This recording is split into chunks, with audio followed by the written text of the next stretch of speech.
आचार्य कुंद कुंद स्वामी नियम सार ग्रंथ में ऐषणा समिति का कथन करते हुए संकेत दे रहे हैं कि जिसमें हरितकाय आदि सूक्ष्म जीवों का संचार ना हो, प्रासुक हो, ऐसे द्रव्य को स्वीकार करना, परंतु दाता सुकुल हो, कुलीन हो।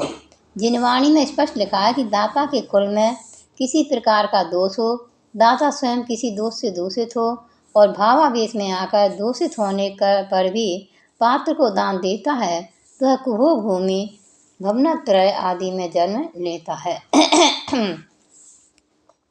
स्वयं दोष से दूषित है, अर्थात जिन हेतुओं की आज्ञा आगम में नहीं है उससे आप युक्त हो और फिर भी छुपा करके भक्ति के आवेश में दान देते हो, तो वह कुफल को प्राप्त होता है। यदि पात्र जानकर लेता है तो वो भी उसी फल को प्राप्त होता है और दाता भी उसी फल को प्राप्त होता है। जिसकी पिंड शुद्धि नहीं है, पिंड शुद्धि के दो अर्थ, एक पिंड यानी ग्रास, दूसरा पिंड यानी आपका देह। रक्त दूषित है अर्थात आपके वंश में दोष है, वो पिंड अशुद्ध है। यति के लिए राजपिंड ग्रहण करने का निषेध है। राजपिंड से तात्पर्य राजा के यहाँ आहार ना करें। बोले क्यों? राजघरानों में अनेक रानियां होती हैं, अनेक दासियां होती हैं जिनके अंतरंग में विकार रहते हैं। साधु के नग्न वेश को देखकर साधु का शील भंग कर सकती हैं, इसलिए सहजता से यति राजघराने में प्रवेश ना करे। परंतु राजाओं के यहाँ आहार हुए हैं और होते हैं। राजपिंड का दूसरा उद्देश्य था कि राजा टैक्स ग्रहण करता है, उस कर संपत्ति से आहार देता है, तो यति स्वीकार ना करे। राजा स्वयं की संपत्ति से पात्रदान आदि करे। तीसरा हेतु, जैसा गरिष्ठ भोजन राजा सेठ आदि करते हैं वैसा ही पात्रदान हेतु बनाते हैं, तो पिंड राजा के ग्रहण करने योग्य था, उसे साधक स्वीकार ना करे, क्योंकि उसमें तामसिक भोजन हो सकता है। साधक का राजसिक व तामसिक भोजन का त्याग होता है। खाद्य वस्तुओं में कुछ जनपद सत्य होते हैं, कुछ आगम सत्य होते हैं। मूलाचार में भट्ट के स्वामी ने पक्कम सुक्कम तक्कम के आधार पर प्रासुक करने की विधियां बतलाई हैं। कुछ मूल आदि अवस्था में अभक्ष हैं, जैसे कि अदरक, हल्दी आदि, परंतु शुष्क अवस्था में भक्ष हैं, जैसे कि सौंठ, सूखी हल्दी। यह कंद नहीं है, मूल है, काष्ठ वनस्पति है। जिस वनस्पति के भाग करने पर सप्तभंग होते हैं वो भक्षक होने पर भी अभक्ष है, तुच्छ फल भी अभक्ष है। कोमरसा जीवकांड में प्रकरणांतर से भक्षक अभक्ष का उल्लेख है। रत्नकर्ण श्रावकाचार में समंत स्वामी ने बहुत सी चर्चाएं की ही नहीं हैं।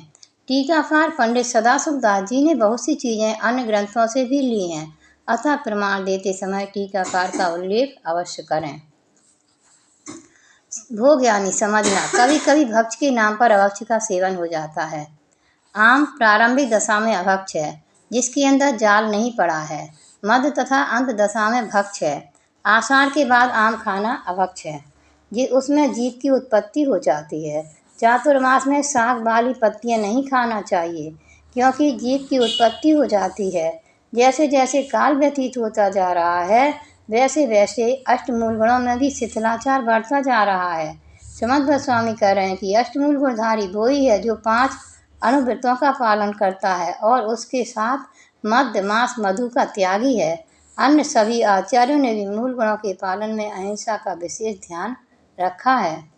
वर्तमान में तो स्थिति ये हो गई है कि पूछना पड़ता है कि मंदिर जाते हो या नहीं, होटल में तो नहीं खाते, आलू प्याज मध्य मास का त्याग है कि नहीं। कुछ लोग अपने आप को बड़ा धर्मात्मा कहते हैं, पर अनछने जल के त्याग का नियम नहीं है। जिनका ये भी नियम नहीं है तो श्रावकाचार कैसे पलेगा?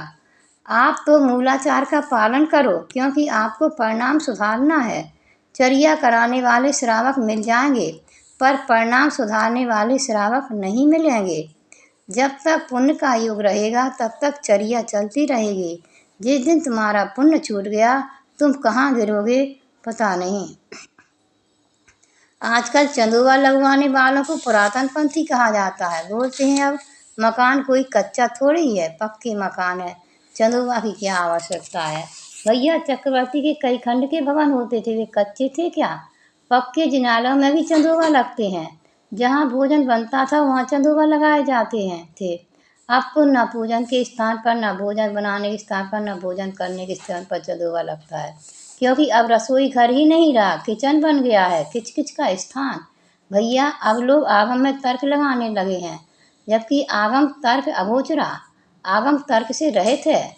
तर्क लगाकर आप सिद्धि किसकी करना चाहते हो? हे योगी, भोजन के भूखे मत रहना, भक्ति को देखना। भोजन के पीछे आगम की नवधा भक्ति को मत छोड़ देना। पड़गाहन, उच्चासन, पाद प्रक्षालन, पूजन, नमस्कार, मन वचन काय शुद्धि, भोजन शुद्धि, आहार शुद्धि करा दिया। आप शोधन में लग गए। अंजलि खाली है, एक कायस्वर प्रमाण खाली खड़े रह सकते हैं, उसके बाद अंतराय होगा। ऐसा नहीं है कि कितने समय भी खाली खड़े रहें। यह दीन वृत्ति नहीं है, यह वीरचर्या है। ओम नमः।